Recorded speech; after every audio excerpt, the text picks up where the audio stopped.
Hello folks, this is Scott with Dallas Paint Correction and Luxury Microfiber. I had a really interesting experience last night. I was talking to a friend of mine, it's a woman, and what she says I value quite a bit. And she said to me, Scott, does anybody really know who you are on YouTube? I said to her, yeah, I've been on YouTube for a year and a half. I make lots of videos, to the point it's nauseating. And she says, they never get to see your face. They always get to just see their hands. They hear my voice. She said, are you camera shy? I said, no. And she says, then why do you do it? Here's the reason why I don't show my face, and I think that's probably going to change as we go forward. I never wanted the focus to be about me. It's not my personality. I don't like anything to be about me. And I felt it was more important to talk about the process, talk about the chemicals I may choose to use, try to help people along the way. That was really the focus. But last night, after talking to her, I kind of laid in bed, and I said to myself, you know what? I have a product line, and thousands of people are holding my towels. I just opened the store up about 3 weeks ago. And I said to myself, do these people really know who I am? I know they follow me on YouTube. I know they say wonderful and kind things to me, call me, text me, email me, but do you guys really know the story of me? And so I'm going to do that quickly. I'm going to try to keep this as short as I can, right? For a guy that talks way too much and rambles too much, I want to give you the cliff notes of who I truly am. Who is Scott Bley? It's not about auto detailing. It's a big part of my life. The towels now have become a very big part of my life moving forward, but there's so much more to me, and I kind of want to share it with you as quick as I can. I was born April 1st, 1973. Don't laugh, yes, I'm an April Fool's baby. I was born in Long Island, New York. I was born about 40 miles east of Manhattan, on the North Shore of Long Island in a little town called Port Jefferson. Port Jefferson is a really beautiful, it's kind of a harbor town. It's a tourist town. It's got ice cream shops, knick-knack shops, and nice restaurants, nice little cobblestone streets. There was a hospital that sits up on the cliff, and I was born there on April 1st, 1973, kind of overlooking this village. This village is a harbor town, so the ferry from Connecticut that's transporting people in cars from Connecticut comes right into this small little harbor town, and that's where I grew up. That's kind of where, well, it's where my childhood began. It was really nice. Long Island, New York, when I was a kid, was filled with horse farms. I remember peach farms and pumpkin picking. There was so much to do as a child. I think when people think of New York, they just think of Manhattan. No, Long Island is quite different. In fact, Suffolk County, even to this day, if you go a little further east from where I was born, it's still absolutely gorgeous. In fact, I think there's more trees on Long Island, New York, than there are in Dallas, Texas. So I was born April 1st, 1973 in Port Jeff. I have 4 siblings. I have an older brother. We're all 4 years apart. My sister and I are 4 years apart almost to the day. I was born on April 1st. My sister was born on March 31st. Kind of interesting. Mom and Dad, I have no idea what you guys were doing, but you seem to do it like clockwork. But anyway, so I have 4 siblings. I have an older brother. His name is Bruce. He happens to live in Houston, Texas. Moved there about 2 years ago. I'm very close to Bruce because we're the 2 oldest, right? We're 2 brothers, so we kind of had a really nice bond as kids. And my brother's really important to me. I can pick him up. I can pick up the phone anytime and say, Bruce, what's wrong with me? Where are things working in my life? I can spill my guts to him, and he's so good at being able to analyze things and put the pieces back together. So Bruce, I absolutely love you. I have a younger sister. Her name is Jamie. She happens to live in Portland. She's on the West Coast. She's a single mother, a hard-working single mother, and I'm incredibly proud of her.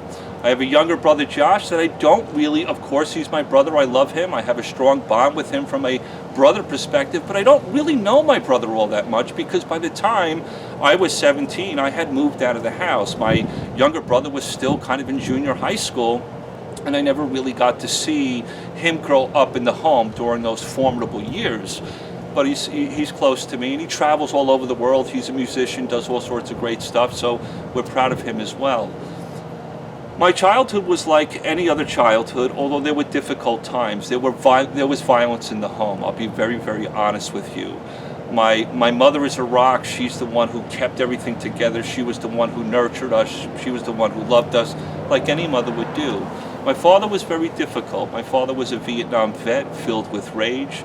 He was verbally abusive, and yes, unfortunately, physically abusive. There are beatings that I remember in my life, and there are some that I don't remember. They were that bad. So it was very difficult as a child, although when I look back at it now, I felt like I had a great childhood. We still did amazing things. My parents made sure that we had what most kids had, and we had a really nice life. But when the doors were closed in our home, there was some very, very difficult moments until my father ended up getting help from the Veterans Administration, which was great and really changed his life. And he's doing much better now, physically fit, mentally and physically and emotionally, so I'm proud of my father. He's a big, big part of my life. So, after my childhood, I graduated high school, and there was one thing I knew I didn't want to do. I didn't want to go to college. I knew I wanted to work for myself, and I said, oh my God, how am I going to do this? I have a high school education. I have dreams of having a family. I want to be successful. I want to make money, just like you guys, right? So I said to myself, how am I going to do this? There was one thing I knew about my personality, which is still very powerful to this day. I work like three men. I have never really ever met, and I know we say this about ourselves when we kind of compare ourselves to others. I've never met anybody who works as hard as I do. I can work like three men and go bring on the next job. I can work for 15 hours and go bring on the next job. And I did that in the beginning. I didn't have a college education. The only thing that made me relevant is I was a go-getter. I was pounding the pavement. I was pushing out jobs. I was working hard. I was getting clients to be able to, approve of me and enjoy my work. And that was really the crux of me. That was the foundation of creating my own business so long ago.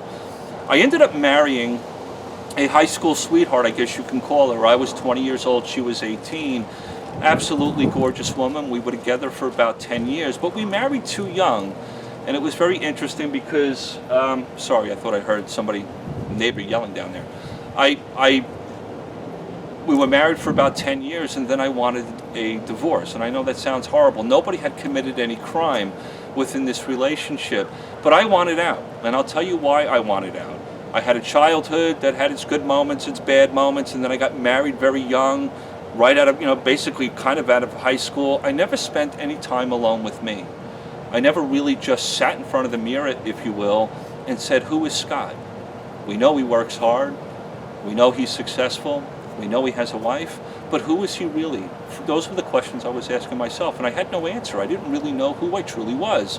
So what I ended up wanting to do was get out of that marriage, and I did. It was a very difficult time to break somebody's heart. But I ended up leaving that relationship and spent some time alone with me. And that was really powerful for me to kind of examine who I was. I received a lot of answers, I guess is what I'm trying to say, during that period of time. Well, I stayed in New York until about 2001. Shortly after 9/11 in 2001, I came to Texas. One of the reasons why I ended up coming to Texas was for a woman, and also starting my business or bringing my business here to Texas.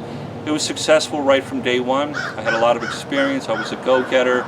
I pounded the pavement. It was a little difficult to start all over again, coming into a new city, but I was awfully impressed with myself with being able to do it so quickly. I was with this woman. She happens to be the mother of my daughter for about 10 years. I guess most of my relationships last about 10 years. Don't know why, just kind of sounds silly, right? But I was with her for 10 years, and about 5 years ago, our relationship ended. And that was a very interesting part or point in my life. I was successful, I was working hard, I had a family, and now all of a sudden that relationship ends. A lot of things started falling apart for me. This was a very difficult point in my life about 5 years ago. I lost my relationship. I saw my daughter all the time, but she was no longer with me full time. That was really, really difficult. Work was always there for me, but I started to see that I was losing passion for what I was doing. I would answer the phone sometimes for some clients, and I wouldn't answer it other times. I really wasn't in the best state of mind, if you will. And during that period of time, about 5 years ago, I started to lose everything, except for my work. I started to lose friends. Of course, your friends tend to be grouped together when you're married, right? Or when you're in a relationship. So I found myself pretty quickly, shortly after that relationship ended with my daughter's mother, I was alone. It was one of the loneliest periods of my life, which wasn't too long ago. It was about 5 years ago, and it lasted for about a year. I ended up losing everything. Kept work. That was always kind of a positive and a main staple in my life. But I lost everything, and I was left to only hear my own thoughts, and that's a little scary for me. I've always been involved in relationships, whether it be romantic, being with family, working, relationships I've built within my business. Now all of a sudden it's just me. And all I needed to, or what I didn't want to hear, but I had no choice, was to hear my own thoughts, my own worries, my own fears. I had lots of joys in my life. I remember thinking about those, but it was a time to kind of do some soul reflection. Or, boy, that's the name of my business, but it was a time to kind of do some soul searching, if you will, because even at the age of 40, I was still struggling with the idea of who Scott really was. There was a big part of me, right? People knew me as Scott with Soul Reflections, Dallas Paint Correction, working on people's cars, but I still, at the age of 40, didn't know who I was, and it was a really difficult time for me when I realized all this time I wasn't loving myself. I didn't know how to love myself. That was a really odd but powerful moment in my life, to sit there and say, Scott, you have no idea how to love yourself. So I've spent some time and looked in the mirror and did a lot of soul searching and worked through some personal demons in my own head to kind of get where I am now. About a year and a half ago, I looked at my mother and I said, Mom, I'm kind of bored. And she said, that's impossible. How could you be bored? I said, well, I still love what I do. I've got great clients in my life and I'm passionate about what I do, but I'm just a little bored. So my mother says to me, why don't you start a YouTube channel? This was about a year and a half ago. And I said, a YouTube channel? Mom, look at me. You know me. I'm your son. I'm a rambling fool. And she says, why don't you try it? It might be fun. So I did it for about a month. And it was, I felt like I was alone there, right? The first month I did it, I wasn't expecting miracles. I wasn't expecting 200,000 subscribers in the first month. Boy, that's crazy. But there literally was nothing. It was like maybe I had 10 subscribers in the first month, very little views, and I started going, Mom, I don't think this is going to do it for me.